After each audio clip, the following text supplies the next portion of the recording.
অন্তর্বর্তী সরকার কিন্তু কোনো পরিবর্তন বাংলাদেশে এই গত ১ বছরের বেশি সময় কিছুই করতে পারে নাই। উপদেষ্টা তাদের আত্মীয়স্বজন, তাদের বলয়ের লোকজন কিছু টাকা-পয়সা চুরি করছে আরকি। এর চেয়ে বেশি কিন্তু কোনো পরিবর্তন নাই। হ্যাঁ?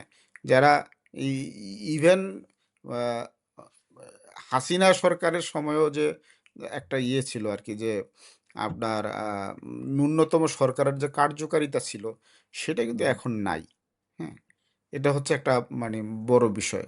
মানে আপনি যখন বলছেন যে ১ বছরে এই অন্তর্বর্তীকালীন সরকার কিছু করতে পারেনি, কি আশা করেছিলেন? কি করতে পারলে আপনি বলতেন যে অন্তর্বর্তী সরকার কিছু করতে পেরেছে? সেই ক্ষেত্রে মানে বড় সরকার মেজর সরকারের বলবেন? সরকারের কাছে আমরা কি আশা করছিলাম সেটা বলাটা হচ্ছে আসলে একটা বাতুলতা। কারণ আমরা যা আশা করছিলাম আমরা তো বলছি। তো সেটা তো কোনো কিছুই হয় নাই আরকি। আমরা তো মানে একটা বিপ্লব অ্যাচিভমেন্ট এর কথা বলেন আমরা যেটা আমরা সরকার করলে বিপ্লবের আপনি কথা ভাবতেন বলছি। যে কিন্তু সরকার করেছে। কিন্তু আমাদের হতাশার জায়গায় যেটা হইছে, আমরা বলছি যে জুলাই বিপ্লব হইছে এবং এখন সবকিছুর ক্ষেত্রে বৈপ্লবিক পরিবর্তন হবে। ৭২ এর ফ্যাসিস্ট সংবিধান বাতিল হবে।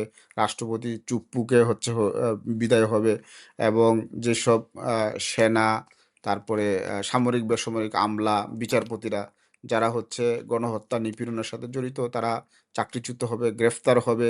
যারা সরাসরি হত্যায় জড়িত তাদেরকে হত্যার জন্য দৃষ্টান্তমূলক শাস্তি হবে।